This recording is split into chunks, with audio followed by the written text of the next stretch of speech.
अध्याय 8 भगवत प्राप्ति। अर्जुन ने कहा, हे भगवान, हे पुरुषोत्तम, ब्रह्म क्या है, आत्मा क्या है, सकाम कर्म क्या है, यह भौतिक जगत क्या है तथा देवता क्या है? कृपा करके यह सब मुझे बताइए। हे मधुसूदन, यज्ञ का स्वामी कौन है और वह शरीर में कैसे रहता है, और मृत्यु के समय भक्ति में लगे रहने वाले आपको कैसे जान पाते हैं?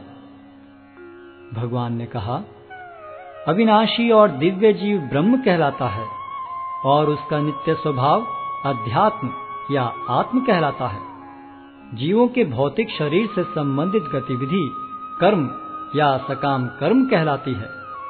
हे देहधारियों में श्रेष्ठ, निरंतर परिवर्तनशील यह भौतिक प्रकृति अधिभूत कहलाती है। भगवान का विराट रूप, जिसमें सूर्य तथा चंद्र जैसे समस्त देवता सम्मिलित हैं, अधिदैव कहलाता है तथा प्रत्येक देहधारी के हृदय में परमात्मा स्वरूप स्थित मैं परमेश्वर अधियज्ञ कहलाता हूँ। और जीवन के अंत में जो केवल मेरा स्मरण करते हुए शरीर का त्याग करता है, वह तुरंत मेरे स्वभाव को प्राप्त करता है, इसमें रंच मात्र भी संदेह नहीं है। हे कुंती पुत्र, शरीर त्यागते समय मनुष्य जिस जिस भाव का स्मरण करता है, वह उस भाव को निश्चित रूप से प्राप्त होता है। अतएव हे अर्जुन, तुम्हें सदैव कृष्ण रूप में मेरा चिंतन करना चाहिए और साथ ही युद्ध करने के कर्तव्य को भी पूरा करना चाहिए। अपने कर्मों को मुझे समर्पित करके तथा अपने मन एवं बुद्धि को मुझ में स्थिर करके तुम निश्चित रूप से मुझे प्राप्त कर सकोगे। हे पार्थ, जो व्यक्ति मेरा स्मरण करने में अपना मन निरंतर लगाए रखकर अविचलित भाव से भगवान के रूप में मेरा ध्यान करता है, वह मुझको अवश्य ही प्राप्त होता है। मनुष्य को चाहिए कि परम पुरुष का ध्यान सर्वज्ञ, पुरातन, नियंता, लघुतम से भी लघुतर, प्रत्येक का पालन करता, समस्त भौतिक बुद्धि से परे, अचिंत्य तथा नित्य पुरुष के रूप में करे। वे सूर्य की भांति तेजवान हैं और इस भौतिक प्रकृति से परे दिव्य रूप है।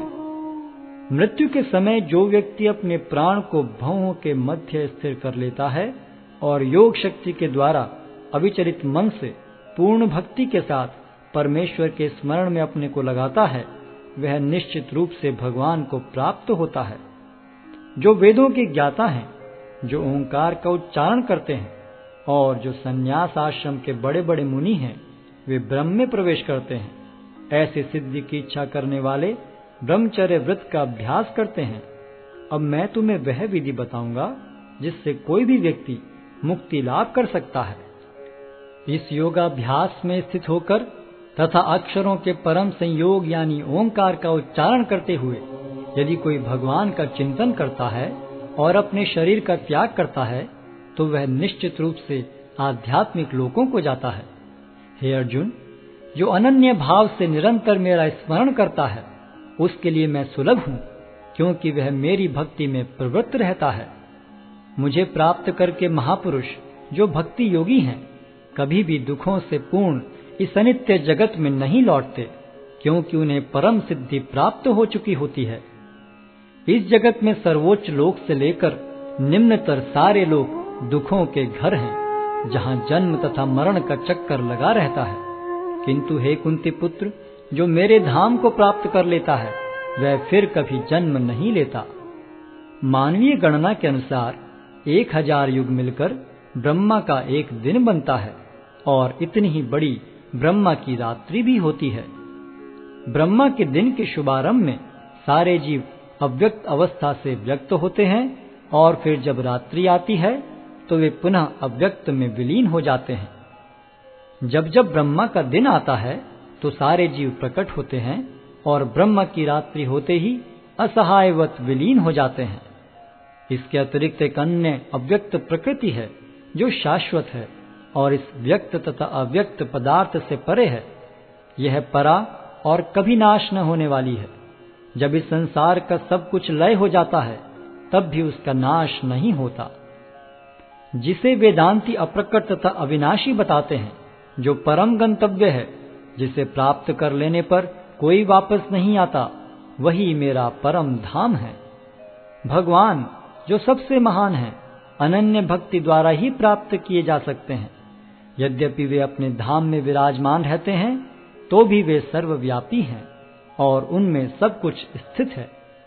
हे भरत श्रेष्ठ, अब मैं तुम्हें उन विभिन्न कालों को बताऊंगा जिनमें इस संसार से प्रयाण करने के बाद योगी पुनः आता है अथवा नहीं आता। जो पर ब्रह्म के ज्ञाता हैं, वे अग्निदेव के प्रभाव में, प्रकाश में, दिन के शुभ क्षण में, शुक्ल पक्ष में या जब सूर्य उत्तरायण में रहता है, उन 6 मासों में इस संसार से शरीर त्याग करने पर उस पर ब्रह्म को प्राप्त करते हैं। जो योगी धुएं, रात्रि, कृष्ण पक्ष में या सूर्य के दक्षिणायन रहने के 6 महीनों में दिवंगत होता है, वह चंद्रलोक को जाता है, किंतु वहां से पुनः चला आता है। वैदिक मतानुसार इस संसार से प्रयाण करने के 2 मार्ग हैं, एक प्रकाश का तथा दूसरा अंधकार का। जब मनुष्य प्रकाश के मार्ग से जाता है तो वह वापस नहीं आता, किंतु अंधकार के मार्ग से जाने वाला पुनः लौट कर आता है। हे अर्जुन, यद्यपि भक्तगण इन दोनों मार्गों को जानते हैं, किंतु वे मोहग्रस्त नहीं होते, अतः तुम भक्ति में सदैव स्थिर रहो। जो व्यक्ति भक्ति मार्ग स्वीकार करता है, वह वेदाध्ययन, तपस्या, दान, दार्शनिक तथा सकाम कर्म करने से प्राप्त होने वाले फलों से वंचित नहीं होता।